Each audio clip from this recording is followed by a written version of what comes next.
Good morning, Facebook family and friends. I wanted to take this time to just share some thoughts that kind of popped out in my mind, and some things that really blessed me this morning and ministered to me. And I know that this is going to bless someone and is going to edify and encourage someone.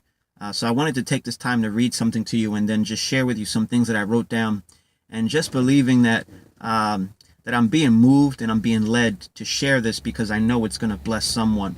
In reading this morning in Exodus chapter 16, I want to read something. It says that then the whole community of Israel set out from Elim and journeyed into the wilderness of Sin, between Elim and Mount Sinai. They arrived there on the 15th day of the second month, 1 month after leaving the land of Egypt. There too, the whole community of Israel complained about Moses and Aaron. They said, if only the Lord had killed us back in Egypt, they moaned. There we sat around pots filled with meat and ate all the bread we wanted. But now you have brought us into the wilderness to starve us all to death. First of all, I just want you guys to understand that the word, the wilderness of sin, is not the same word that's translated in the English language, sin. Anything that opposes God.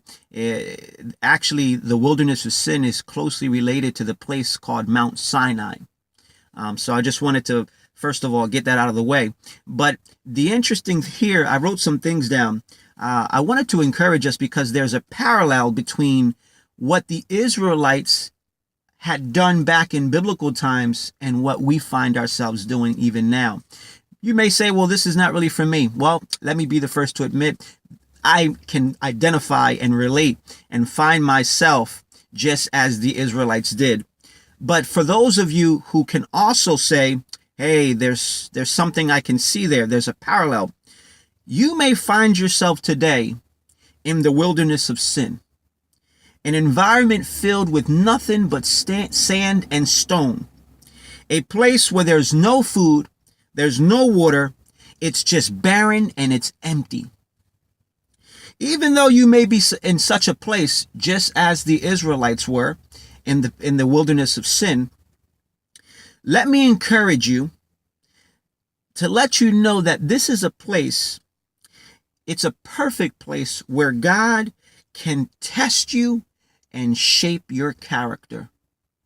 The Israelites began to complain and murmur against Aaron and Moses and said, man, we'd rather go back to Egypt because the pots that we had were filled with meat and we had water.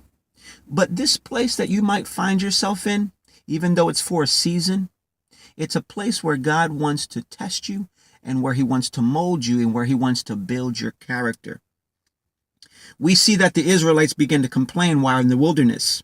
As they encountered danger, shortages, and even levels of inconvenience, they complained bitterly and longed to be back in Egypt.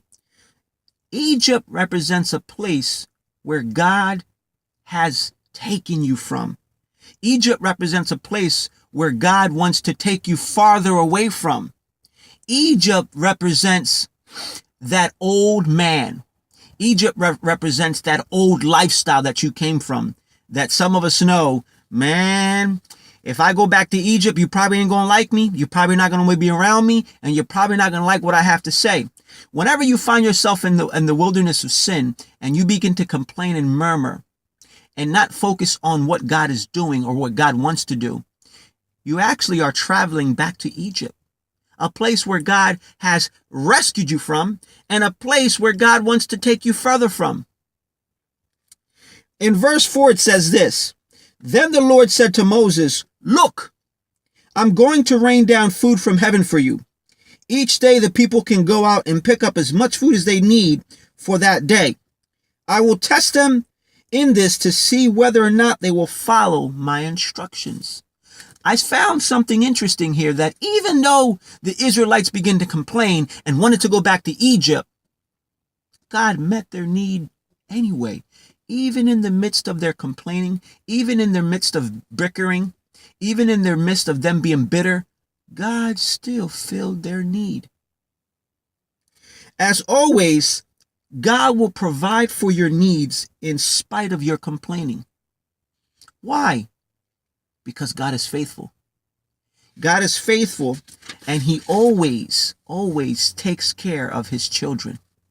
So if you find yourself in the wilderness of sin and it's a barren place, you're complaining, listen, just know that even in that place, God will eventually give you that which you have been complaining about.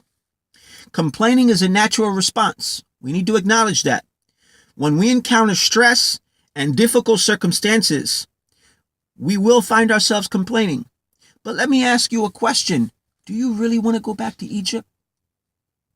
Do you really want to go back to a place where God has taken you from and he desires to take you further away from? You see, life will not be easier in Egypt. In the moment of all the pressure, don't focus on the cause of stress. Trust God, and he will be your way of escape.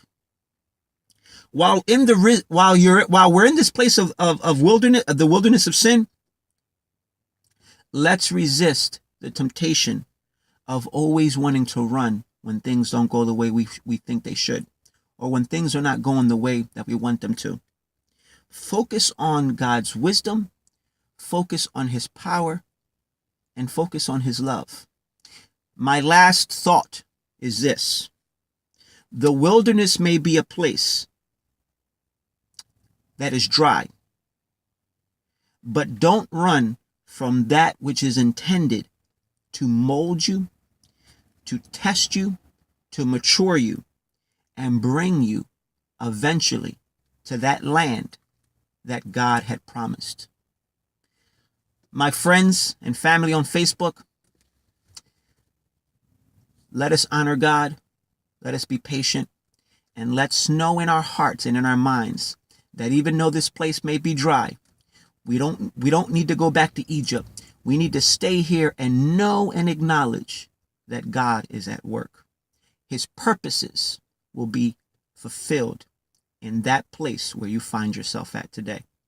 I love you guys. You can comment, you can share. I hope and pray that this ministers to someone and that it encourages, as it has my heart this morning in reading this. So I share this with you. Thank you for listening. Thank you for taking the time to invest in listening to this. God bless you, and I hope to hear from some of you pretty soon. Okay? God bless. Bye.